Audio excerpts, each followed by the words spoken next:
Hello and welcome to K S Guruji. ಸ್ನೇಹಿತರೆ, ಇವತ್ತಿನ ಕ್ಲಾಸ್ನಲ್ಲಿ ಇಂದು ನಡೆದಂತಹ ಅಂದರೆ 22 ಏಪ್ರಿಲ್ 2022 ಇವತ್ತು ನಡೆದಂತಹ ಪ್ರಮುಖ ಪ್ರಚಲಿತ ವಿದ್ಯಮಾನಗಳು ಇಂಪಾರ್ಟೆಂಟ್ ಕರೆಂಟ್ ಅಫೇರ್ಸ್ ಬಗ್ಗೆ ತಿಳಿದುಕೊಳ್ಳೋಣ. ಕವರ್ ಮಾಡಲಿಕ್ಕೆ ಹೊರಟಿರುವಂಥ ಟಾಪಿಕ್ಸ್ ಯಾವ್ಯಾವು?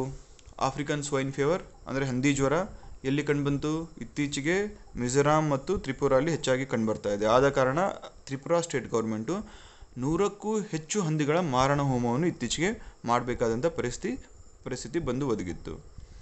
ನಂತರ G20 ಸಭೆ ನಿನ್ನೆ ಅಂದರೆ ಏಪ್ರಿಲ್ 21 ಒಂದು ಸಭೆ ನಡೆಯುತ್ತೆ G20. ಈ ಸಭೆಯಿಂದ ಅಮೇರಿಕ, ಇಂಗ್ಲೆಂಡ್, ಜರ್ಮನಿ ಮತ್ತು ಸಿಂಗಪೂರ್ ರಾಯಭಾರಿಗಳು ಎದ್ದು ಹೊರಗಡೆ ನಡೀತಾರೆ. ಯಾಕೆ ಹೋದ್ರಪ್ಪ ಅಂತಂದರೆ ಈ ಒಂದು ಸಭೆಯಲ್ಲಿ ರಷ್ಯಾ ಕೂಡ ಪಾಲ್ಗೊಂಡಿರುತ್ತೆ. ರಷ್ಯಾ ನಡೆಸ್ತಿರುವಂಥ ಯುದ್ಧ ಯಾರ ವಿರುದ್ಧ? ಉಕ್ರೇನ್ ವಿರುದ್ಧ. ಈ ಯುದ್ಧವನ್ನು ವಿರೋಧಿಸಿ ನೀವು ಮಾಡ್ತಿರೋ ತಪ್ಪು ಮಾಡಿನೂ ಸಹ ನೀವು ಬಂದು ಈ ಒಂದು ಮೀಟಿಂಗಲ್ಲಿ ಕೂತ್ಕೊತೀರಾ.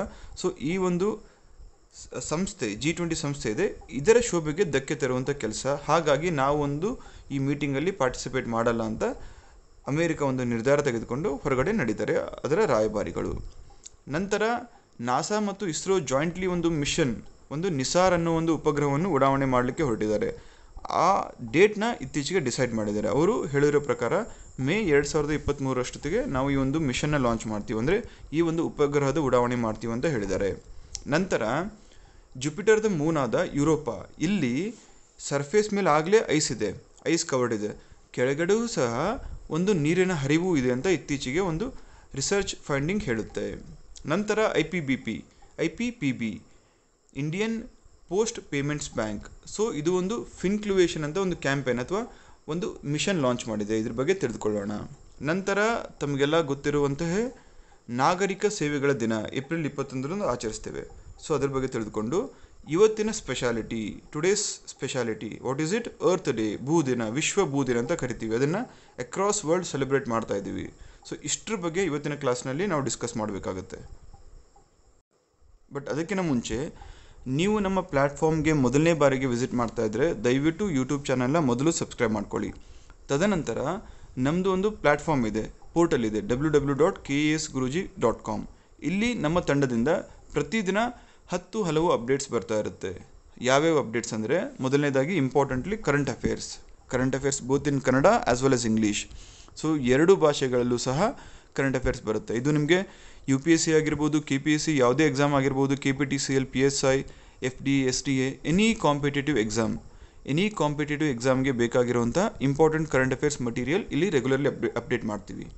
ನಂತರ ನಮ್ಮ ಪ್ರಮುಖ ಇನಿಷಿಯೇಟಿವ್ ದಟ್ ಈಸ್ ಪ್ರಜಾವಾಣಿ ದೈನಂದಿನ ಸಾರಾಂಶ. ಯಾಕೆ ಪ್ರಜಾವಾಣಿ ಅಂದರೆ, ಹೇಗೆ UPSCಗೆ ದಿ ಹಿಂದೂ ಒಂಥರ ಬೈಬಲ್ ಅಥವಾ ಭಗವದ್ಗೀತೆ ಥರ ಟ್ರೀಟ್ ಮಾಡ್ತೀವಿ, ಅದೇ ರೀತಿ ಸ್ಟೇಟ್ ಗೌರ್ಮೆಂಟ್ ಎಕ್ಸಾಮ್ಸ್ಗೆ ಎಸ್ಪೆಷಲಿ ಕನ್ನಡ ಮೀಡಿಯಂ ಸ್ಟೂಡೆಂಟ್ಸ್ಗೆ ಪ್ರಜಾವಾಣಿ ಅದೇ ರೀತಿ ಭಗವದ್ಗೀತೆ ಅಂದರೆ ಅಲ್ಲಿ ಪ್ರಮುಖ ಹೋಗುಗಳು ಅಥವಾ ಪ್ರಮುಖ ವಿದ್ಯಮಾನಗಳು ಅದನ್ನು ಕವರ್ ಮಾಡಿರ್ತಾರೆ.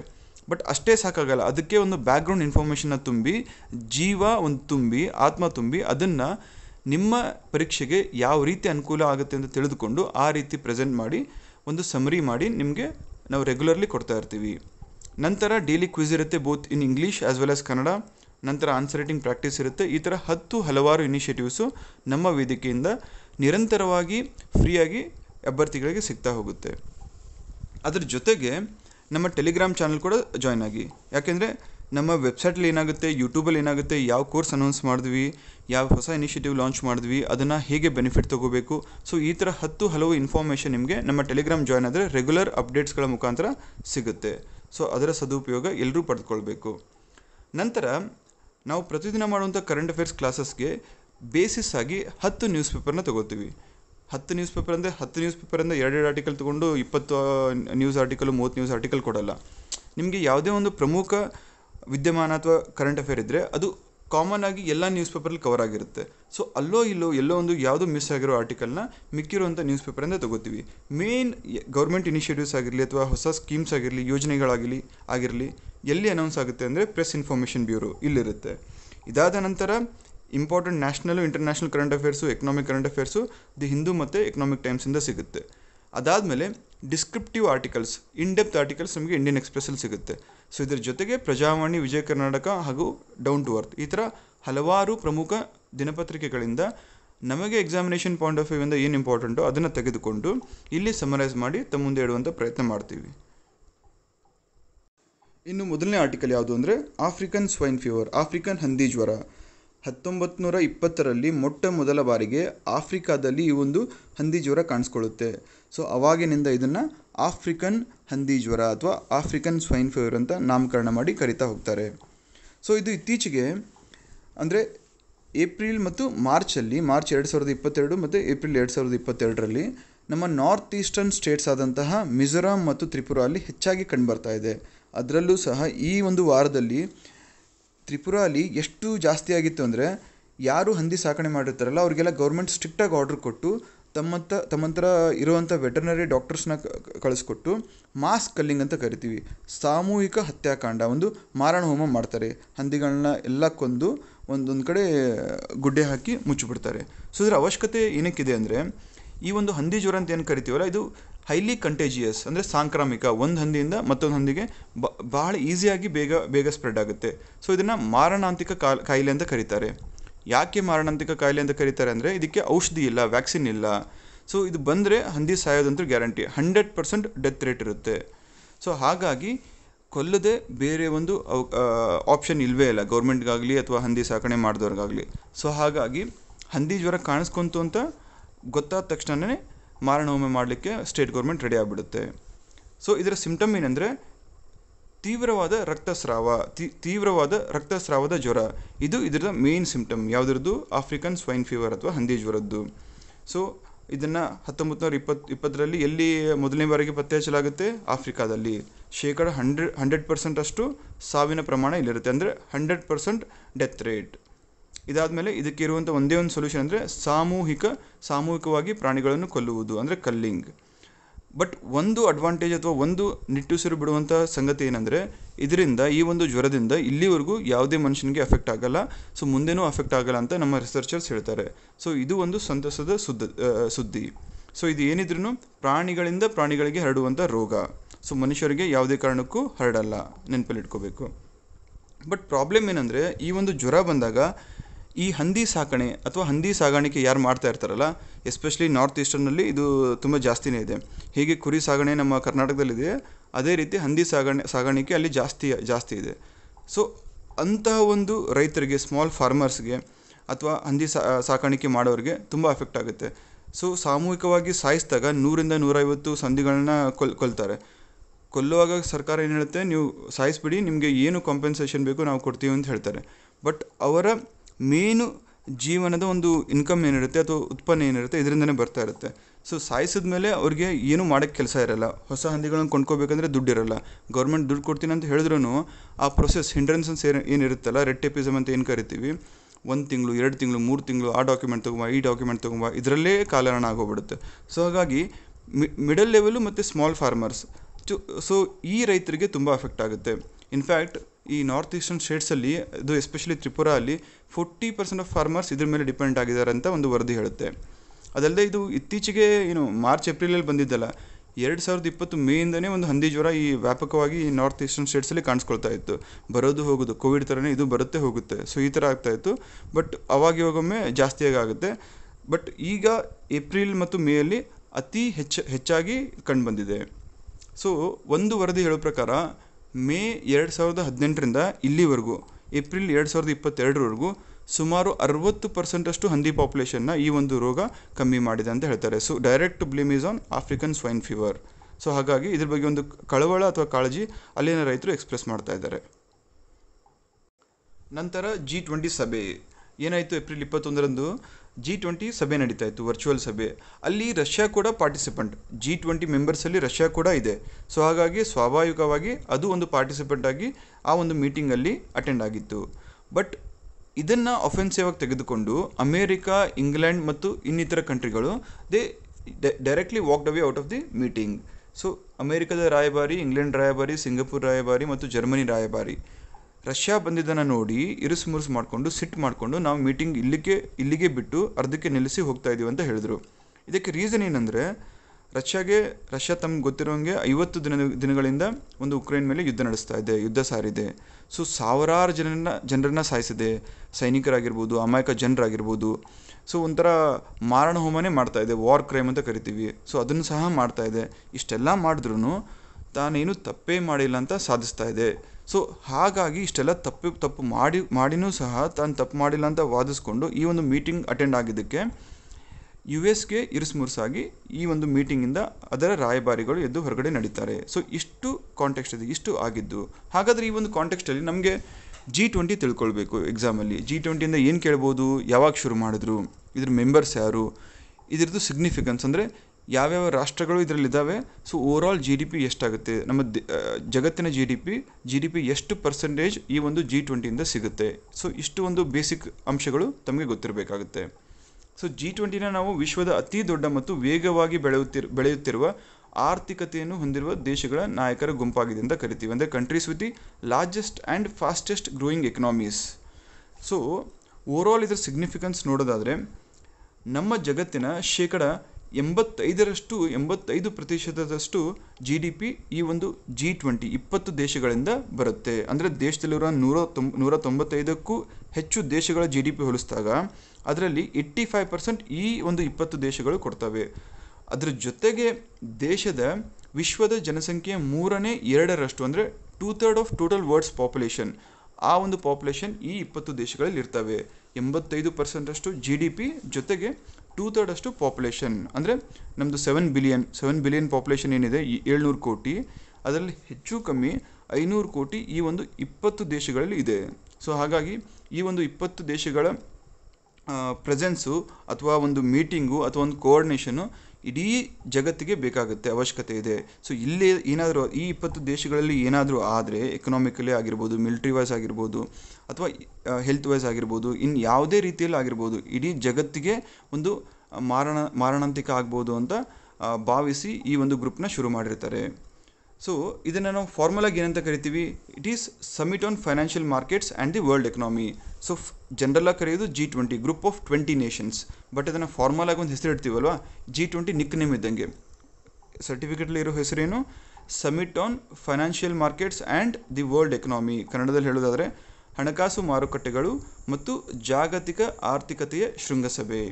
ಇದನ್ನು ಯಾವಾಗ ಶುರು ಮಾಡಿದ್ರು, 1999ರಲ್ಲಿ ಈ ಒಂದು G7 ನೇಷನ್ಸ್ ಏನಿದೆ, group of 7 nations, 7 wealthiest and powerful nations ಯಾವ್ಯಾವುದು, Germany, UK, France, Italy, US, Japan and Canada.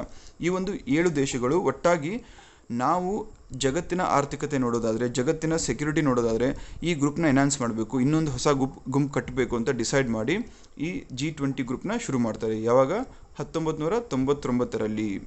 So ಮೊದಲನೇ ಮೀಟಿಂಗ್ ಎಲ್ಲಾಯಿತು, 1999ರಲ್ಲಿ ಬರ್ಲಿನ್ ಯಾವ ದೇಶದಲ್ಲಿದೆ, ಜರ್ಮನಿ. ಸೊ ಜರ್ಮನಿಯ ಬರ್ಲಿನಲ್ಲಿ first meeting of G20 leaders took place. ಇದಾದಮೇಲೆ ಫುಲ್ ಮೆಂಬರ್ಶಿಪ್ ನೋಡೋದಾದರೆ 20 ದೇಶಗಳು ಯಾವ್ಯಾವುದು ಅಂತ ಕೇಳ್ಬೋದು. UPSC ಪ್ರಿಲಿಮ್ಸ್ 2020ಯಲ್ಲಿ ಈ ಪ್ರಶ್ನೆ ಕೇಳಿದ್ದಾರೆ. ಸೊ ಹಾಗಾಗಿ ನಿಮ್ಮ ಇತರ ಎಕ್ಸಾಮ್ಸ್ಗಳಿಗೂ ಕೂಡ ಇದು ಇಂಪಾರ್ಟೆಂಟ್ ಆಗುತ್ತೆ. ಫುಲ್ ಮೆಂಬರ್ಶಿಪ್ ಯಾವ್ಯಾವುದು ಅಂದರೆ Argentina, Australia, Brazil, Canada, China, France, Germany, India, Indonesia, Italy, Japan, Mexico, Russia, Saudi Arabia, south Africa, south Korea, Turkey, United Kingdom, United States of America and the last the European union. So ಈ ಒಂದು 20 ದೇಶಗಳ ಒಂದು ಸಂಸ್ಥೆ ಅಥವಾ ಸಂಘ ಈ group of 20 ಆಗಿರುತ್ತೆ. ಸ್ನೇಹಿತರೆ, ಈ ಥರ ಪ್ರಶ್ನೆ ಅಥವಾ ಟಾಪಿಕ್ಸ್ ಬಂದಾಗ ಕೆಲವೊಂದು ಕಂಪ್ಯಾರಿಸನ್ ಅಥವಾ ಕಂಪ್ಯಾರಿಟಿವ್ ಟರ್ಮ್ಸಲ್ಲಿ ನೀವು ಅರ್ಥ ಮಾಡ್ಕೊಳ್ಬೇಕಾಗುತ್ತೆ. ಸೊ G20 ಅಂದರೆ ತಮಗೆ G7 ಬಗ್ಗೆ ಗೊತ್ತು, G8 ಬಗ್ಗೆ ಗೊತ್ತು, G19 ಬಗ್ಗೆನೂ ಗೊತ್ತು. 99 ದೇಶ ನೆನ್ಪಿಟ್ಕೊಳ್ಳೋದು ಅಸಾಧ್ಯ. ಬಟ್ G7, G8, G20 ಈ ಮೂರು ಸಂಸ್ಥೆಗಳನ್ನು ನೆನಪಲ್ಲಿ ಇಟ್ಕೋಬೋದಲ್ಲ, ಗುಂಪುಗಳನ್ನು ನೆನಪಲ್ಲಿ ಇಟ್ಕೋಬೋದು. ಸೊ ಹಾಗಾಗಿ ಏನು ಮಾಡಿ, ಯಾವುದೇ ಗುಂಪು ಬಂದಾಗ್ಲೂ directly open world map. So ನಿಮ್ಮ ಹತ್ರ ಇರುವಂಥ ವರ್ಲ್ಡ್ ಮ್ಯಾಪ್ ಓಪನ್ ಮಾಡಿ ಅಲ್ಲಿ ದೇಶನ ಗುರುತಿಸಿ, ಅಥವಾ ಒಂದು ಈ ಥರ ಮೈಂಡ್ ಮ್ಯಾಪ್ ಹಾಕೊಂಬಿಡಿ. ಸೊ G7ನಲ್ಲಿ ಯಾವ ರಾಷ್ಟ್ರ ಬರುತ್ತೆ, ಸೊ G7 ಆದಮೇಲೆ G20ಲಿ ಈ G7ನಲ್ಲಿ ಇರುವಂಥ ರಾಷ್ಟ್ರಗಳನ್ನ ಬಿಟ್ಟು ಮಿಕ್ಕಂತಹ ರಾಷ್ಟ್ರಗಳು ಯಾವ್ಯಾವು, ಈ ಥರ ನೀವು ಒಂದು ಪ್ಲ್ಯಾನ್ ಮಾಡಿಕೊಂಡು ಅಥವಾ ಮೈಂಡ್ ಮ್ಯಾಪ್ ಹಾಕ್ಕೊಂಡು ನೋಟ್ಸ್ ಮಾಡಿಕೊಂಡ್ರೆ ನಿಮ್ಮ ತಲೆಯಲ್ಲಿ ಉಳಿಯುತ್ತೆ. ಸೊ ಒಂದು ಪ್ರಶ್ನೆ PSI ಆಗಿರಲಿ, KS ಆಗಿರಲಿ, ಅಥವಾ ಈವನ್ UPSC ಆಗಿರಲಿ, ಈ ಒಂದು ಗುಂಪುಗಳ ಮೇಲೆ ಕೇಳ್ತಾರೆ. ಸೊ ಈ ರೀತಿ ನೀವು ಕ್ರಾಸ್ ವೆರಿಫೈ ಮಾಡಿಕೊಂಡು ಮೈಂಡ್ ಮ್ಯಾಪ್ ಮಾಡಿಕೊಂಡು ಪಿಕ್ಚರ್ ಮೆಮ್ರಿ ಅಂತ ಕರಿತೀವಿ. ಸೊ ಮಾಡಿಕೊಂಡ್ರೆ ನೀವು ಮರೆಯೋದು ಅಸಾಧ್ಯ. ಸೊ ಇಷ್ಟು G20 ಬಗ್ಗೆ ತಿಳ್ಕೊಂಡಿರಬೇಕು. ನೆಕ್ಸ್ಟು ನಿಸಾರ್ ಮಿಷನ್, ಅಂದರೆ ನಿಸಾರ್ ಅನ್ನುವಂಥ ಒಂದು ಉಪಗ್ರಹನ ಜಾಯಿಂಟ್ಲಿ ನಾಸಾ ಮತ್ತು ಇಸ್ರೋ ಅವರು ಲಾಂಚ್ ಮಾಡೋಕ್ಕೆ ಹೊರಟಿದ್ದಾರೆ. ಕೋವಿಡ್ ಕಾರಣದಿಂದಾಗಿ ಡಿಲೇ ಆಗಿ ಇವಾಗ ಸದ್ಯದ ಡೇಟ್ ಪ್ರಕಾರ ಯಾವಾಗ ಲಾಂಚ್ ಮಾಡ್ತಾರೆ ಅಂದರೆ ಮೇ 2023 ಈ ಒಂದು ಮಂತಲ್ಲಿ ಲಾಂಚ್ ಮಾಡ್ತೀವಿ ಅಂತ ನಾಸಾ ಇತ್ತೀಚೆಗೆ ನಾಸಾ ಮತ್ತು ಇಸ್ರೋ ಅನೌನ್ಸ್ ಮಾಡಿದ್ದಾರೆ.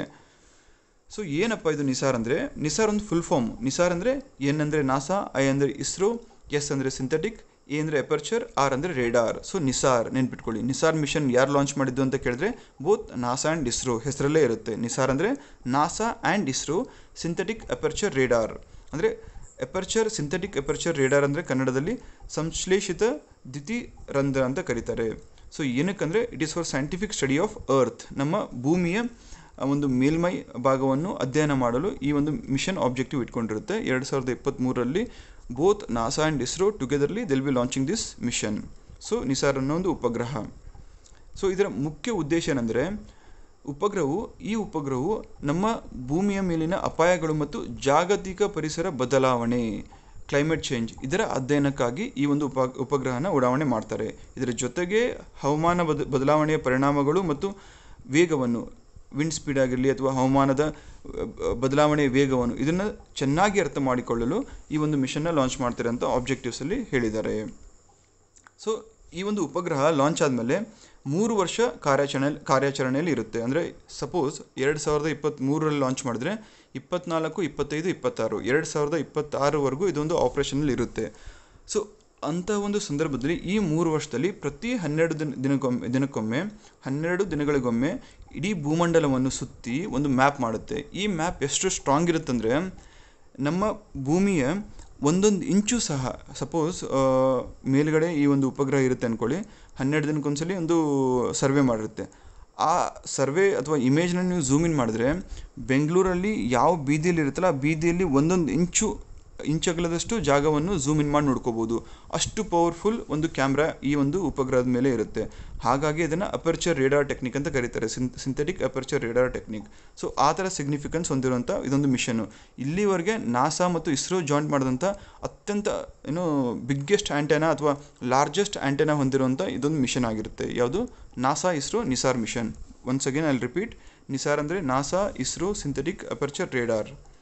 ಸೊ ಈ ಒಂದು ಮಿಷನ್ ಯಾವಾಗ ಲಾಂಚ್ ಮಾಡ್ತಾರೆ? 2023 ಮೇಯಲ್ಲಿ ಲಾಂಚ್ ಮಾಡ್ತೀವಿ ಅಂತ ಗೌರ್ಮೆಂಟ್ ಅನೌನ್ಸ್ ಮಾಡಿದೆ. ನೆಕ್ಸ್ಟ್ ಯುರೋಪ ಅಂದರೆ ಏನು? ಇದು ಒಂದು ಚಂದ್ರ, ಭೂಮಿಯ ಚಂದ್ರ ಅಲ್ಲ, ನಮಗೆ ಕಣ್ಣಿಗೆ ಕಾಣಿಸುವಂಥ ಚಂದ್ರ ಅಲ್ಲ. ಇದು ಜುಪಿಟರ್ನ ಚಂದ್ರ. ಜುಪಿಟರ್ ಅಂತ ಎಕ್ಸೋ ಪ್ಲಾನೆಟ್, ಲಾರ್ಜ್ ಪ್ಲಾನೆಟ್ ಅಂತ ಕರಿತೀವಲ್ಲ ಗ್ರಹ. ಈ ಒಂದು ಜುಪಿಟರ್ ಗ್ರಹದ ಒಂದು ಮೂನ್ ಈ ಯುರೋಪ ಆಗಿರುತ್ತೆ. ಸುದ್ದಿಲಿ ಏನಕ್ಕಿದೆ ಅಂದರೆ ನಮಗೆ ಆಗಲೇ ಕೆಲವೊಂದು ಬೇಸಿಕ್ ಥಿಂಗ್ಸ್ ಈ ಒಂದು ಯುರೋಪ ಬಗ್ಗೆ ತಿಳುವಳಿಕೆ ಇದೆ with the help of telescopes and other studies. ಏನಂದರೆ ಈ ಯುರೋಪದ ಮೇಲ್ಮೈ ಭಾಗ ಹೆಪ್ಪುಗಟ್ಟಿದ ನೀರು ಅಥವಾ ಮಂಜಿನಿಂದ ಕವರ್ ಆಗಿದೆ ಅಂತ ಆಲ್ರೆಡಿ ಗೊತ್ತು. ಬಟ್ ಹೊಸ ವರದಿ ಏನು ಹೇಳ್ತಂದರೆ ಈ ಹೆಪ್ಪುಗಟ್ಟಿದ ಮಂಜಿನ ಕೆಳಗೆ there are streams of water ಅಥವಾ ನೀರಿನ ಹರಿವು ಇದೆ ಅಂತ ಒಂದು ಹೊಸ ಫೈಂಡಿಂಗ್ಸ್ ಹೇಳುತ್ತೆ. ಸೊ ಹಾಗಾಗಿ ಯುರೋಪ ಬಗ್ಗೆ ತಿಳ್ಕೊಂಡಿರಬೇಕು. ಪರೀಕ್ಷೆಯಲ್ಲಿ ಏನಂತ ಕೇಳ್ಬೋದು? ಯುರೋಪ ಅನ್ನೋ ಒಂದು ಗ್ರಹ ಅಥವಾ ಚಂದ್ರ ಯಾವ ಗ್ರಹಕ್ಕೆ ಸಂಬಂಧಪಟ್ಟಿದ್ದು ಅಂತ ಕೇಳ್ತಾರೆ. ಉತ್ತರ ಏನಾಗಿರಬೇಕು? ಜುಪಿಟರ್ ಆಗಿರಬೇಕು. ಸೊ ಯುರೋಪದ ಸೈಜ್ ಏನಿದೆ ಅಂದರೆ ನಮ್ಮ ಭೂಮಿಯ ಚಂದ್ರನಿಗಿಂತ ಸ್ವಲ್ಪ ಚಿಕ್ಕದಾಗಿರುತ್ತೆ. ಓವರಾಲ್ ನೀವು ಡಯಾಮೀಟರ್ ನೋಡೋದಾದರೆ ಭೂಮಿಯ ಕಾಲು ಭಾಗದಷ್ಟು, ಅಂದರೆ 1/4 ಆಫ್ ಅವರ್ ಅರ್ತ್. ಸೊ ಅಷ್ಟು ಸೈಜು ಈ ಒಂದು ಯುರೋಪದಾಗಿರುತ್ತೆ. ಇದ್ರ ಮೇಲೆ ಆಕ್ಸಿಜನ್ ಸಹ ಇದೆ, ಬಟ್ ಅತ್ಯಂತ ತೆಳುವಾದ ಆಮ್ಲಜನಕ. ಅಂದರೆ ನಾವು ಮನುಷ್ಯರೋಗಿ ಅಲ್ಲಿ ಆಕ್ಸಿಜನ್ ತೊಗೊಂಡು ಬದುಕ್ತೀವಿ ಅನ್ನೋಕ್ಕಾಗಲ್ಲ, ಅಷ್ಟು ಚಿಕ್ಕದಾದ ಪದರಿದೆ. ಸೊ ಒಂದು ಭೂಮಿಯ ಎನ್ವೈರ್ಮೆಂಟ್ ಪದರ ಅಂತ ಏನು ಕರಿತೀವಲ್ಲ, ಆ ಪದರದಲ್ಲಿ ಸುಮಾರು 12 ಕಿಲೋಮೀಟರ್ ಟ್ರೋಪೋಸ್ಫಿಯರ್ ಇರುತ್ತೆ. ಅದಾದಮೇಲೆ ಟ್ರೋಪೋಪಾಸ್ ಬರುತ್ತೆ, ಅದಾದಮೇಲೆ ಸ್ಟ್ರಾಟೋಸ್ಫಿಯರ್ ಇರುತ್ತೆ. ಸೊ ಇದೇ ಥರ ಆಕ್ಸಿಜನ್ ಜಾಸ್ತಿ ಬರುತ್ತೆ, ಟ್ರೋಪೋಸ್ಫಿಯರಲ್ಲಿ ಇರುತ್ತೆ. ಸೊ ನಮ್ಮ ಭೂಮಿ ಮೇಲೆ, ನಮ್ಮ ಗ್ರಹದ ಮೇಲೆ ಅಬಂಡೆಂಟ್ ಆಗಿದೆ, ಎಷ್ಟು ಬೇಕೋ ಅಷ್ಟಿದೆ ನಮಗೆ, ಅದಕ್ಕೆ ನಾವು ಮಿಸ್ಯೂಸ್ ಮಾಡ್ಕೊತಾ ಇದ್ದೀವಿ. ಬಟ್ ಒಂದ್ಸಲಿ ನಮ್ಮನ್ನೆಲ್ಲ ಜುಪಿಟರ್ ಮೂನ್ ಯುರೋಪ ಮೇಲೆ ಕಳಿಸ್ಬೇಕು. ಯಾವಾಗ ಏನಿರಲ್ವೋ ಅದ್ರ ಬೆಲೆ ಆವಾಗಲೇ ತಿಳಿಯುತ್ತೆ. ಸೊ ಅಲ್ಲಿ ಇರುವಂಥದ್ದು ತೆಳುವಾದ ಪದರದ ಆಮ್ಲಜನಕ ತುಂಬ ಕಮ್ಮಿ ಅಂದರೆ ಕಮ್ಮಿ ಇದೆ. ಸೊ ಇದೊಂದು ಮೇಜರ್ ಡಿಫ್ರೆನ್ಸು. ಬಟ್ ಒಂದು ಸಿಗ್ನಿಫಿಕೆಂಟ್ ಫ್ಯಾಕ್ಟ್ ಏನಂದರೆ ಇದರ ಡಯಾಮೀಟರ್ ಭೂಮಿಗಿಂತ ಕಡಿಮೆ ಇದ್ದರೂ ಸಹ ನಮ್ಮ ಭೂಮಿ ಮೇಲೆ ಎಷ್ಟೊಂದು ಸಮುದ್ರ ಇದೆಯಲ್ಲ, ಎಷ್ಟು ಸಮುದ್ರ ಇದೆ, ಆ ಸಮುದ್ರದಲ್ಲಿ ಇರುವಷ್ಟು ನೀರೆಷ್ಟಿದೆಯಲ್ಲ ಅದಕ್ಕಿಂತ ಜಾಸ್ತಿ, ಅದಕ್ಕಿಂತ ಮಿನಿಮಮ್ 2 ಪಟ್ಟು ಜಾಸ್ತಿ ಈ ಒಂದು ಯುರೋಪ ಮೇಲೆ ಇದೆ ಅಂತ ಸೈಂಟಿಸ್ಟ್ ಹೇಳ್ತಾರೆ. ಜಸ್ಟ್ ಇಮ್ಯಾಜಿನ್ ಮಾಡಿ, 1/4 ಅಷ್ಟು ಅಂದರೆ ಕಾಲು ಭಾಗದಷ್ಟು ಸೈಜ್ ಇದೆ ಭೂಮಿ ಕಂಪೇರ್ ಮಾಡಿದ್ರೆ. ಬಟ್ ಭೂಮಿ ಮೇಲೆ ಇರುವಷ್ಟು ಎಲ್ಲ ನೀರು ನೋಡಿದ್ರೂ, ಎಲ್ಲ ನೀರು ಕಲೆಕ್ಟ್ ಮಾಡಿಕೊಂಡ್ರು ಅದ್ರ ಡಬಲ್ ನೀರು ನಮಗೆ ಯುರೋಪ ಮೇಲೆ ಸಿಗುತ್ತೆ. ಫ್ರೋಝನ್ ಸ್ಟೇಟ್ ಆಗಿರ್ಬೋದು, ಲಿಕ್ವಿಡ್ ಸ್ಟೇಟ್ ಆಗಿರ್ಬೋದು, ಯಾವುದೇ ಒಂದು ಸ್ಟೇಟ್ ಆಗಿರ್ಬೋದು, ಡಬಲ್ ಸೈಜ್ ಇದೆ ಅಂತ, ಡಬಲ್ ಕ್ವಾಂಟಿಟಿ ಇದೆ ಅಂತ ಸೈಂಟಿಸ್ಟ್ ಹೇಳ್ತಾರೆ. ಹೌ ವಂಡರ್ಫುಲ್ ಅಲ್ಲ. ಸೊ ಇಲ್ಲಿ ಪರೀಕ್ಷೆಗೆ ನಿಮಗೆ ತಿಳಿದುಕೊಳ್ಬೇಕಾದಂತಹ ಸಂಗತಿಗಳು ಯಾವ್ಯಾವು ಅಂದರೆ, ಮುಂಚೆ ಹೇಳ್ದಂಗೆ ಕಂಪ್ಯಾರಿಟಿವ್ ಅನಾಲಿಸಿಸ್ ಇರಬೇಕು, ಕಂಪ್ಯಾರಿಸನ್ ಇರಬೇಕು. ಕಂಪ್ಯಾರಿಸನ್ ಇಲ್ಲಿ ಏನು ಬೇಕು, ಯುರೋಪ ಯಾವುದ್ರದ್ದು, ಜುಪಿಟರ್ ಮೂನ್. ಅದೇ ಥರ ಬೇರೆ ಬೇರೆ ಗ್ರಹಗಳಿಗೆ ಎಷ್ಟೆಷ್ಟು ಮೂನ್ ಇದೆ ಅಂತ ತಿಳ್ಕೊಳ್ಬೇಕು. ಮೊದಲನೇದಾಗಿ ಮರ್ಕ್ಯೂರಿಗಿಲ್ಲ, ವೀನಸ್ಗಿಲ್ಲ. ಅರ್ತ್ಗೆ ಮೂನ್ ಒಂದೇ ಇದೆ, ಮಾರ್ಸ್ಗೆ 2 ಇದೆ, ಜುಪಿಟರ್ಗೆ 4 ಇದೆ, ಸ್ಯಾಟರ್ನ್ಗೆ 9 ಇದೆ, 10 ಇದೆ, 10 ಮೂನ್ಗಳಿರ್ತವೆ. ಅದಾದಮೇಲೆ ಯುರೇನಸ್ಗೆ 6 ಇದೆ, ನೆಪ್ಟ್ಯೂನ್ಗೆ 3 ಇದೆ, ಪ್ಲೂಟೋಗೆ 1 ಇದೆ. ಸೊ ಇಷ್ಟು ಮೂನ್ಗಳ ಬಗ್ಗೆ ತಾವು ತಿಳ್ಕೊಂಡಿರಬೇಕು. ಮುಂದೆ ಫಿನ್ಕ್ಲುವೇಷನ್ ಅಂತ ಒಂದು ಹೊಸ ಕ್ಯಾಂಪೇನ್ ಅಥವಾ ಹೊಸ ಇನಿಷಿಯೇಟಿವ್ ಲಾಂಚ್ ಮಾಡಿದವರು ಯಾರು, ಇಂಡಿಯಾ ಪೋಸ್ಟ್ ಪೇಮೆಂಟ್ಸ್ ಬ್ಯಾಂಕ್ ಅಂದರೆ IPPB. ಇದನ್ನು ಇತ್ತೀಚೆಗೆ ಅಂದರೆ 2016-17ರಲ್ಲಿ ಒಂದು ಬ್ಯಾಂಕ್ನ ಓಪನ್ ಮಾಡಿದ್ರು. So it is 100% government owned entity under the department of posts. So department of post ಕೆಳಗಡೆ ಇದು ಕಂಪ್ಲೀಟ್ 100% ಅಷ್ಟು ಗೌರ್ಮೆಂಟ್ ಓನರ್ಶಿಪ್ ಹೊಂದಿರುವಂಥ ಒಂದು ಬ್ಯಾಂಕ್ ಆಗಿರುತ್ತೆ. ಯಾವುದು, IPPB. ಸೊ ಇವರು ಈ ಒಂದು ಫಿನ್ಕ್ಲುವೇಷನ್ ಅನ್ನೋ ಒಂದು ಕ್ಯಾಂಪೇನ್ನ ಲಾಂಚ್ ಮಾಡಿದ್ದಾರೆ. ಇದರ ಉದ್ದೇಶ ಏನಂದರೆ, ಹೆಸರಲ್ಲಿದೆ ನೋಡಿ, ಫಿನ್ಕ್ಲುವೇಷನ್ ಅಂದರೆ ಫೈನಾನ್ಷಿಯಲ್ ಇನ್ಕ್ಲೂಷನ್ ಜೊತೆಗೆ ಇನೋವೇಷನ್. ಅಂದರೆ ಕನ್ನಡದಲ್ಲಿ ಹೇಳಬೇಕಂದ್ರೆ ಹಣಕಾಸಿನ ಸೇರ್ಪಡೆ. ಫೈನಾನ್ಷಿಯಲ್ ಇನ್ಕ್ಲೂಷನ್ ಅಂದರೆ ನಮ್ಮ ದೇಶದಲ್ಲಿರುವಂಥ ಪ್ರತಿ ಮೂಲೆ ಪ್ರತಿ ಹಳ್ಳಿಯಲ್ಲೂ, ಪ್ರತಿ ರಾಜ್ಯದಲ್ಲೂ ಈ ಒಂದು financial inclusion, financial services, payment ಆಗಿರ್ಬೋದು, ದುಡ್ಡು ವಿಡ್ರಾಲ್ ಆಗಿರ್ಬೋದು, ಡೆಪೋಸಿಷನ್ ಆಗಿರ್ಬೋದು, ಬ್ಯಾಂಕ್ ಅಕೌಂಟ್ ಓಪನ್ ಮಾಡೋದಾಗಿರ್ಬೋದು. ಸೊ ಈ ಒಂದು ಸರ್ವಿಸಸ್ಸು ದೇಶದ ಮೂಲೆಗೂ ತಲುಪಿಸುವಂಥ ಉದ್ದೇಶ ಈ ಫಿನ್ಕ್ಲುವೇಷನ್ ಕ್ಯಾಂಪೇನ್ದಾಗಿರುತ್ತೆ. ಫೈನಾನ್ಷಿಯಲ್ ಇನ್ಕ್ಲೂಷನ್ ಪ್ಲಸ್ ಇನೋವೇಷನ್ ಯಾರ ಮುಖಾಂತರ ಮಾಡ್ತಾರೆ ಅಂದರೆ, ಈ ಫಿನ್ಟೆಕ್, ಈ ಫೈನಾನ್ಷಿಯಲ್ ಟೆಕ್ನಾಲಜಿ ಅಂತ ಏನು ಕರಿತೀವಲ್ಲ ಇಂಗ್ಲೀಷಲ್ಲಿ, ಈ ಫೀಲ್ಡಲ್ಲಿರುವಂಥ ಸ್ಟಾರ್ಟಪ್ ಸಮುದಾಯ ಇವರ ಒಂದು ಸಪೋರ್ಟ್ ತೊಗೊಂಡು ಈ ಒಂದು ಇನಿಷಿಯೇಟಿವ್ನ ಕ್ಯಾಂಪೇನ್ನ ಲಾಂಚ್ ಮಾಡ್ತಾ ಇದ್ದಾರೆ. ಯಾರು, IPPB. ಸೊ ಸ್ಟಾರ್ಟಪ್ ಅಂದರೆ ತಮಗೆಲ್ಲ ಗೊತ್ತೇ ಇದೆ, 2021ವರೆಗೂ ದೇಶದ ಸ್ಟಾರ್ಟಪ್ ಕ್ಯಾಪಿಟಲ್ ಅಂತ ಬೆಂಗಳೂರು ಕರೆಸ್ಕೊತಾ ಇತ್ತು. ಇವಾಗ 2ನೇ ಪ್ಲೇಸ್ಗೆ ಹೋಗಿದೆ. ಸೊ 1ನೇ ಪ್ಲೇಸ್ ಯಾವ ರಾಜ್ಯಕ್ಕೆ ಹೋಗಿದೆ ಅಂತ, ಯಾವ ಸಿಟಿಗೆ ಹೋಗಿದೆ ಅಂತ ಕೆಳಗಡೆ ಕಮೆಂಟ್ ಬಾಕ್ಸಲ್ಲಿ ತಿಳಿಸ್ಬೇಕು. ಸೊ ಹಾಗಾಗಿ ಅಷ್ಟು ಸಿಗ್ನಿಫಿಕೆಂಟ್, ಇಡೀ ಜಗತ್ತಿನಾದ್ಯಂತ ಹೈಯೆಸ್ಟ್ ನಂಬರ್ ಆಫ್ ಸ್ಟಾರ್ಟಪ್ಸ್ ನಿಮಗೆ ನಮ್ಮ ದೇಶದಲ್ಲೇ ಸಿಗುತ್ತೆ. ಸೊ ಅಂಥ ಒಂದು ಸ್ಟಾರ್ಟಪ್ನ ಸಮುದಾಯದೊಂದಿಗೆ, ಅವರ ಹೆಲ್ಪ್ನೊಂದಿಗೆ, ಅವರ ಸಹಕಾರದೊಂದಿಗೆ IPPB ಈ ಒಂದು ಇನಿಷಿಯೇಟಿವ್ನ ಲಾಂಚ್ ಮಾಡ್ತಾ ಇದೆ. ನೆಕ್ಸ್ಟು ಏಪ್ರಿಲ್ 21 ನಾವು ನಾಗರಿಕ ಸೇವೆಗಳ ದಿನ ಅಂತ ಆಚರಿಸ್ತೇವೆ. ಯಾಕೆ ಈ ಒಂದು ಏಪ್ರಿಲ್ 21 ನಾಗರಿಕ ಸೇವೆಗಳ ದಿನ ಅಥವಾ ಸಿವಿಲ್ ಸರ್ವಿಸಸ್ ಡೇ ಅಂತ ಕರಿತೀವಿ ಅಂದರೆ, it was on this day in 1947 ನಮ್ಮ ಮೊದಲ ಗೃಹ ಸಚಿವರಾದಂಥ ಸರ್ದಾರ್ ವಲ್ಲಭಾಯ್ ಪಟೇಲ್, ಸ್ವಾತಂತ್ರ್ಯ ಹೋರಾಟಗಾರರು ಸಹ ಹೌದು, ದೇಶದ ಮೊದಲ ಗೃಹ ಸಚಿವರು ಸಹ ಹೌದು. ಇವರು ಒಂದು ಡೆಲ್ಲಿಯ ಮೆಟ್ಕಾಫ್ ಹೌಸ್ ಅಂತ ಇದೆ, ಮೆಟ್ಕಾಲ್ಫ್ ಹೌಸ್. ಸೊ ಅಲ್ಲಿ ಅವತ್ತು ಸೆಲೆಕ್ಷನ್ ಆದಂತಹ Indian administrative service IAS probationers ಏನಿದ್ರು ಅವ್ರಿಗೆ ಒಂದು ಸ್ಪೀಚ್ ಡೆಲಿವರ್ ಮಾಡ್ತಾರೆ. ಯಾವತ್ತು, ಏಪ್ರಿಲ್ 21ರಂದು. ಸೊ ಇದರ ಒಂದು ಕಮೆಮೊರೇಷನ್ ಆಗಿ, ಇದರ ಒಂದು ನೆನಪಿನಾರ್ಥಕವಾಗಿ ಏಪ್ರಿಲ್ 21ರಂದು ನಾವು ನಾಗರಿಕ ಸೇವೆಗಳ ದಿನ ಅಂತ ಪ್ರತಿ ವರ್ಷ ಆಚರಿಸ್ತೇವೆ. ಸೊ ಎಲ್ಲಿ, ಡೆಲ್ಲಿಯ ಮೆಟ್ಕಾಲ್ಫಲ್ಲಿ ನಮ್ಮ ದೇಶದ ಮೊದಲ ಗೃಹ ಸಚಿವರಾದಂತಹ ಸರ್ದಾರ್ ವಲ್ಲಭಾಯ್ ಪಟೇಲ್, ಉಕ್ಕಿನ ಮನುಷ್ಯ. ಸೊ ಇವರು 1947ರಲ್ಲಿ ಸ್ಟಾರ್ಟಿಂಗ್ ಸ್ಪೀಚ್ ಕೊಡ್ತಾರೆ, ಇನ್ನೋವೇಷನ್ ಸ್ಪೀಚ್. ನಿಮ್ಮಲ್ಲೂ ಸುಮಾರು ಜನ KS ಆಗ್ತೀರಾ, IAS ಆಗ್ತೀರಾ, ಹೋಗ್ತೀರಾ. ಸೊ ಯಾರು IAS ಮಾಡಿ ಹೋಗ್ತಿರಲ್ಲ, IAS ಸೆಲೆಕ್ಷನ್ ಆಗಿ ಹೋಗ್ತೀರಾ, ನಿಮಗೆ ಒಂದು ಪ್ರೊಬೇಷನರಿ ಟೈಮಲ್ಲಿ ಪ್ರೈಮ್ ಮಿನಿಸ್ಟರ್ ಆಗಲಿ ಅಥವಾ DOPT ಮಿನಿಸ್ಟರ್ ಆಗಲಿ ಒಂದು ಸ್ಪೀಚ್ ಕೊಡ್ತಾರೆ. ಸೊ ಅಂಥ ಒಂದು ಕಮೆಮೊರೇಷನ್ಗೆ ನಾವು ಸಿವಿಲ್ ಸರ್ವಿಸ್ ಡೇನ ಆಧಾರವಾಗಿ ಇಟ್ಕೊಂಡಿರ್ತೀವಿ. ಸೊ ಯಾವತ್ತು ಸೆಲೆಬ್ರೇಟ್ ಮಾಡ್ತೀವಿ, ಏಪ್ರಿಲ್ 21. ನೆಕ್ಸ್ಟು ಇವತ್ತಿನ ಸ್ಪೆಷಾಲಿಟಿ. ಏನು ಸ್ಪೆಷಲ್ ಅಂದರೆ, ಇವತ್ತಿನ ದಿನ ಏಪ್ರಿಲ್ 22 ನಾವು earth day, world earth day, ವಿಶ್ವ ಭೂದಿನ ಅಂತ ಕರಿತೀವಿ. ಇವತ್ತಿನ ದಿನ ಮಾತ್ರ ನಾವು ಎಷ್ಟೋ ಜನಕ್ಕೆ ಭೂಮಿ ಬಗ್ಗೆ ನೆನಪಾಗುತ್ತೆ. ಭೂಮಿ ನಮ್ಮ ತಾಯಿ ಸಮಾನ ಅಂತ ಕರಿತೀವಿ. ಸೊ ಭೂಮಿ ನೀವು ಎಷ್ಟೇ ತೊಂದರೆ ಕೊಡಿ, ಏನೇ ಮಾಡಿ, ನಿಮಗೆ ಕೊನೆಗೆ ಊಟನೂ ಕೊಡುತ್ತೆ, ಮಲ್ಕೊಳ್ಳೋಕೆ ಜಾಗನೂ ಕೊಡುತ್ತೆ, ವಾಸ್ತವಕ್ಕೆ ಒಂದು ನೆಲೆನೂ ಕೊಡುತ್ತೆ. ಸೊ ಅಂಥ ಒಂದು ಭೂತಾಯಿನ ನೆನೆಸ್ಕೊಳ್ಳುವಂಥ ದಿನ ಏಪ್ರಿಲ್ 22, ವರ್ಲ್ಡ್ ಅರ್ತ್ ಡೇ, ವಿಶ್ವ ಭೂದಿನ. ಸೊ ಇವತ್ತು ಅಂದರೆ ಏಪ್ರಿಲ್ 22, 2022 ಈ ವರ್ಷದ್ದು ಸೇರಿಸಿದ್ರೆ 52ನೇ ವಾರ್ಷಿಕೋತ್ಸವ ಆಗುತ್ತೆ. ಅಂದರೆ ಈ ಒಂದು ದಿನನ ಆಚರಿಸೋಕ್ಕೆ ಶುರು ಮಾಡಿ 52 ವರ್ಷ ಆಗಿದೆ ಇವತ್ತಿನ ದಿನ ಕನ್ಸಿಡರ್ ಮಾಡಿದ್ರೆ. ಸೊ ಈ ವರ್ಷದ ಥೀಮ್ ಏನಂದರೆ ನಮ್ಮ ಗ್ರಹದಲ್ಲಿ ಹೂಡಿಕೆ ಮಾಡಿ. ಹೂಡಿಕೆ ಯಾವಾಗ ಮಾಡ್ತೀರಾ ನೀವು? ಮುಂದೆ ಫ್ಯೂಚರಲ್ಲಿ ವಯಸ್ಸಾದ ಮೇಲೆ ನಿಮ್ಮ ಕೈಯಲ್ಲಿ ದುಡಿಯೋಕ್ಕೆ ಶಕ್ತಿ ಇರಲ್ಲ, ಒಂದು ಡಿಪೆಂಡೆಂಟ್ ಆಗ್ತೀರಾ, ಅಥವಾ ನಿಮಗೆ ರಿಟರ್ನ್ಸ್ ಬೇಕು, ದುಡಿಮೆ ಆಗದೇ ಇರೋವಂಥ ಟೈಮಲ್ಲಿ ನಿಮಗೆ ಒಂದು ಸೆಕ್ಯೂರಿಟಿ ಬೇಕಲ್ವ, ಅಂಥ ಒಂದು ಸಂದರ್ಭದಲ್ಲಿ ಹೂಡಿಕೆ ಮಾಡ್ಕೊಂಡು ಹೋಗ್ತೀರಾ. ಅದೇ ರೀತಿ ಹೂಡಿಕೆ ಈ ಭೂಮಿ ಮೇಲೆ ಮಾಡಿ ಅಂತ ಹೇಳ್ತಾರೆ. ಯಾಕಂದರೆ ಈ ಭೂಮಿ ಅನ್ನೋದು ನಮ್ಮ ಆಸ್ತಿ ಅಲ್ಲ, ನಮ್ಮ ಫ್ಯೂಚರ್ ಜನ್ರೇಷನಿಂದ ಅಥವಾ ನಮ್ಮ ಮಕ್ಕಳು ಮರಿಮೊಮ್ಮಕ್ಕಳು ಬರ್ತಾ ಇರುವಂತಹ ಫರ್ದರ್ ಫ್ಯೂಚರ್ ಜನ್ರೇಷನ್ ಅವರು ನಮಗೆ ಬಳುವಳಿಯಾಗಿ ಕೊಟ್ಟಿರುವಂಥ ಆಸ್ತಿ ಅಲ್ಲ, ಇದು ಸಾಲ ಇದು. ಸೊ ಹಾಗಾಗಿ ಇದನ್ನು ನಾವು ತೀರಿಸುವಂಥ ಒಂದು ಸಂದರ್ಭ ಇರುತ್ತೆ. ಹಾಗಾಗಿ ಇದನ್ನು ಮಿಸ್ಯೂಸ್ ಮಾಡಿಕೊಳ್ಳದೆ ಸರಿಯಾದ ರೀತಿಯಲ್ಲಿ ಇನ್ವೆಸ್ಟ್ಮೆಂಟ್ ಮಾಡಿ ಉಳಿಸಿ ಬೆಳೆಸಿ ಅಂತ ಹೇಳ್ತಾರೆ. ಸೊ ಇದನ್ನು ಹೈಲೈಟ್ ಮಾಡುವಂಥ ಸಿಗ್ನಿಫಿಕೆನ್ಸ್ ಅಥವಾ ಥೀಮು ಇದಾಗಿರುತ್ತೆ. ನಮ್ಮ ಗ್ರಹದಲ್ಲಿ, ಅಂದರೆ ನಮ್ಮ ಗ್ರಹ ಯಾವುದು? ಭೂಮಿ. ನಮ್ಮ ಗ್ರಹದಲ್ಲಿ ಹೂಡಿಕೆ ಮಾಡಿ, ಇದು ವಿಶ್ವ ಭೂದಿನದ 2022ನೇ ವರ್ಷದ್ದು ಥೀಮ್ ಆಗಿರುತ್ತೆ. ನೆಕ್ಸ್ಟು ಇದನ್ನು ಮೊದಲನೇ ಬಾರಿಗೆ ಈ ಒಂದು ದಿನನ ಆಚರಿಸಿದ್ದು 1970ರಲ್ಲಿ. ಉದ್ದೇಶ ಏನಿತ್ತು ಅಂದರೆ 1969ರಲ್ಲಿ ಸಾಂತಾ ಬಾರ್ಬರ್ ತೈಲ ಸೋರಿಕೆ ಘಟನೆ ನಡೆಯುತ್ತೆ, ಆಯಿಲ್ ಸ್ಪಿಲ್ ಘಟನೆ. ಸೊ ಇಲ್ಲೇನಾಗುತ್ತೆ, ಒಂದು ಆಯಿಲ್ ತುಂಬ್ಕೊಂಡು ಹೊರಟಿರುವಂಥ ಒಂದು ಹಡಗು ಆಕ್ಸಿಡೆಂಟ್ ಆಗಿ ಇಡೀ ಸಮುದ್ರದಲ್ಲಿ ಆಯಿಲ್ ಬಿದ್ದುಬಿಡುತ್ತೆ. ಬೇರೆ ವಸ್ತು ಆದರೆ ಕರಗೋಗುತ್ತೆ ಅಥವಾ ತೇಲಾಡುತ್ತೆ, ಅದನ್ನು ಈಸಿಯಾಗಿ ತೆಗೆದುಬಿಡ್ಬೋದು. ಬಟ್ ಆಯಿಲ್ ಸ್ಪಿಲ್ ಆದಾಗ ಈಸಿಯಾಗಿ ತೆಗಿಯೋಕ್ಕಾಗಲ್ಲ. ಅದು ಎಸ್ಪೆಷಲಿ 1969ರಲ್ಲಿ ಈ ಒಂದು ಟೆಕ್ನಾಲಜಿನೂ ಇರಲಿಲ್ಲ, ಇಂಟೆಲಿಜೆನ್ಸು ಇರಲಿಲ್ಲ. ಹಾಗಾಗಿ ಆಯಿಲ್ ಸ್ಪಿಲ್ ಎಲ್ಲಿರುತ್ತೋ ಅಲ್ಲೇ ಇರ್ತಾಯಿತ್ತು. ಜೊತೆಗೆ ಅಲೆಗಳಿಗೆ ಸಿಕ್ಕಾಕೊಂಡು ದಡಕ್ಕೂ ಸೇರ್ತಾಯಿತ್ತು. ಇದರಿಂದ ನಷ್ಟ ಯಾರಿಗಾಗ್ತಾಯಿತ್ತು?